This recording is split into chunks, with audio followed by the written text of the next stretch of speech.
Excitement के साथ स्वागत है आप सभी का। Welcome back. Today we are going to discuss the next session, next important chapter of class 9 electoral politics. So guys, I hope you all are excited. आज पहली बार आपके सामने लाइव आया हूं और मैं बहुत ही इंपॉर्टेंट चैप्टर डिस्कस करने वाला हूं, इलेक्टोरल पॉलिटिक्स, जिसमें हम डिस्कस करेंगे बहुत सारी चीजें। इलेक्शन का सिस्टम क्या है हमारे देश का, आपने जाना होगा, आप जानते होंगे। लोकसभा, राज्यसभा आपने सुना होगा, बहुत सारी चीजें।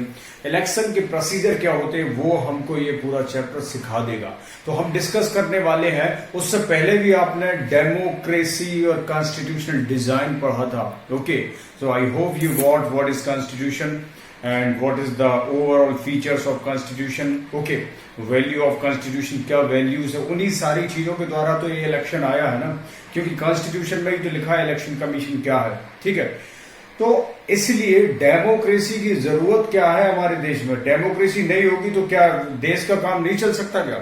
नहीं, देश का काम कभी नहीं चल सकता, क्योंकि हर एक व्यक्ति के अपने अपने डिसीजन है। मान के चलो किसी गांव में, या मान के चलो किसी स्टेट में किसी लीडर को चूज करना, चीफ मिनिस्टर को बनाना है, तो हर एक गांव के आदमी के आइडियाज ले लिए जाएं तो कम से कम 10 साल बीत जाएंगे। हर एक व्यक्ति का आइडिया अलग अलग होता है, इसलिए गवर्नमेंट ने एक सिस्टम बना दिया है। उस सिस्टम के द्वारा हम लीडर्स को सिलेक्ट करते हैं, जिसको बोलते हैं इलेक्शन, और वही चैप्टर हम पढ़ने जा रहे हैं, इलेक्टोरल पॉलिटिक्स। ठीक है, तो इस चैप्टर में एक छोटी सी इंटरेस्टिंग कहानी है कि Haryana, okay, assembly election in Haryana की बात है। याद रखिएगा, असेंबली इलेक्शन इन हरियाणा 1987 की बात है, जहां पे चौधरी देवीलाल जो थे वो इलेक्शन में खड़े हुए थे कांग्रेस पार्टी के अगेंस्ट, जिसको बोलते थे न्याय युद्ध। ओके, न्याय युद्ध किस लिए बोला जाता था? क्योंकि इनने प्रॉमिस किया था कि यदि हम इस इलेक्शन में जीत गए तो किसानों का जो कर्ज है वो माफ कर दिया जाएगा। ठीक है, तो न्याय युद्ध हुआ था ये। और इनकी जो पार्टी थी वो संग्राम समिति थी, संघर्ष समिति करके इनकी जो पार्टी थी उसका नाम था संघर्ष समिति। ठीक है, ध्यान से सुनिएगा, इनकी जो पार्टी थी उसका नाम था संघर्ष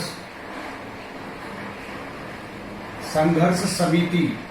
ठीक है, और न्याय युद्ध कहा जाता था इसको, न्याय युद्ध। न्याय मतलब आप जानते हैं, न्याय मतलब जस्टिस। ओके, जस्टिस वॉर है, जैसे जो मजिस्ट्रेट होते हैं जस्टिस मिलता है हमें। ठीक है, तो वो न्याय युद्ध कहा जाता था। तो इनने प्रॉमिस किया था किसानों को कि यदि हम इस इलेक्शन को जीत गए तो हम आपका कर्ज को माफ कर देंगे। 1987 में ये संग्राम समिति के द्वारा इलेक्शन हुआ था, जिसमें चौधरी देवीलाल जी को 76 वोट मिली थी। चौधरी देवीलाल जी को 76 वोट मिली थी। ठीक है, आउट ऑफ 90 में से 76। और क्या हुआ कि चौधरी देवीलाल जी जो थे कांग्रेस के अगेंस्ट खड़े हुए थे और उनको सीएम घोषित कर दिया गया, वो सीएम बन गए। अब आपको समझने में बड़ी दिक्कत होगी कि यार ये 76 कॉन्स्टिट्यूएंट क्या होता है ये सारी चीजें। देखिए, आपका स्टेट है, आप मध्य प्रदेश से, मध्य प्रदेश में टोटल 543 कॉन्स्टिट्यूएंसी है ना। जैसे कहीं कहीं रिजर्वेशन है, विधायकों के रिजर्वेशन है, जैसे कहीं विधायक कोटा होता है, आपने देखा होगा, विदाउट एनी इलेक्शन के निर्विरोध चुनाव जीत गए। क्या होता है वो इलेक्शन, वो रिजर्व सीट होती है।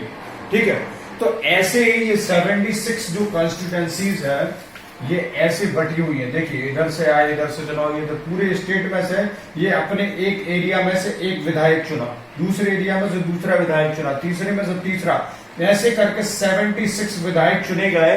आउट ऑफ 90 में से 76 विधायकों ने इनको हाँ बोल दिया, और जब हाँ बोला तो ये उस स्टेट के चीफ मिनिस्टर बन गए, हरियाणा के चीफ मिनिस्टर बन गए चौधरी देवीलाल जी। तो ये होता है इलेक्शन। ठीक है, अब मैं सभी बच्चों से नहीं बोलूंगा, लेकिन कुछ बच्चों से जरूर कहूंगा, उनको इलेक्शन को समझने में प्रॉब्लम होती होगी। ठीक है, इलेक्शन जो है बहुत नॉर्मल सी चीज है। इलेक्शन के ऊपर ही हम डेमोक्रेसी में इलेक्शन करेंगे, जब तो हम एक अच्छा लीडर चूज कर पाएंगे ना। तो इलेक्शन की जरूरत क्या है? Why there is a need of election. Election की जरूरत क्या है? इलेक्शन की जरूरत इसलिए है कि एक अच्छे लीडर को चूज कर सकें। सारे लोगों के डिसीजन तो हम ले नहीं सकते हैं कि भाई पूरे स्टेट में घूम के चले जाएं, अरे भैया गांव के आदमी तुम बताओ कि तुम्हारा क्या डिसीजन है, किसको लीडर बनाएं, ऐसे तो हो नहीं सकता ना। तो उस इलेक्शन के माध्यम से हम वोटिंग सिस्टम करते हैं। वोटिंग सिस्टम के माध्यम से हमको पता चलता है कि भैया जनता की जो राय है, जनता की जो सोच विचार प्रवृत्ति है, वो किसको अपना लीडर मानती है। वो भारतीय जनता पार्टी को ज्यादा सपोर्ट करती है या कांग्रेस को ज्यादा सपोर्ट करती है।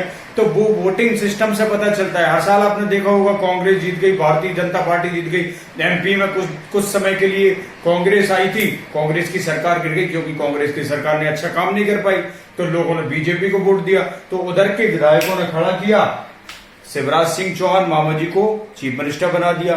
तो ये कैसे ये वोटिंग सिस्टम होता है, इसलिए ये कॉन्स्टिट्यूएंसीज है, उनके माध्यम से ये विधायक खड़े होते हैं।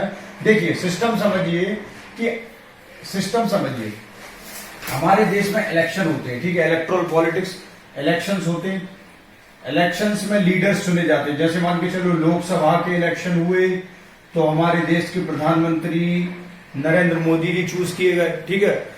तो सारी सिस्टम जो है वो जनता के द्वारा ही निर्धारित होता है। लोकसभा मतलब लोगों की सभा, समझ लेना, upper house, lower house. Lok Sabha मतलब लोअर हाउस, राज्यसभा मतलब अपर हाउस। तो इलेक्शन का प्रोसीजर यही है कि जिसमें हम एक सही लीडर को चूज कर सके। इलेक्ट्रल पॉलिटिक्स का मतलब ये होता है, ठीक है, चुनाव राजनीति। इलेक्ट्रल पॉलिटिक्स का मतलब ये होता है कि हम एक सही लीडर को चूज कर सकें और सही लीडर देश के हित में कोई बेटर काम कर सके, जिससे हमारे देश के लिए कंट्रीब्यूशन हो और देश डेवलप कंट्री बन सके।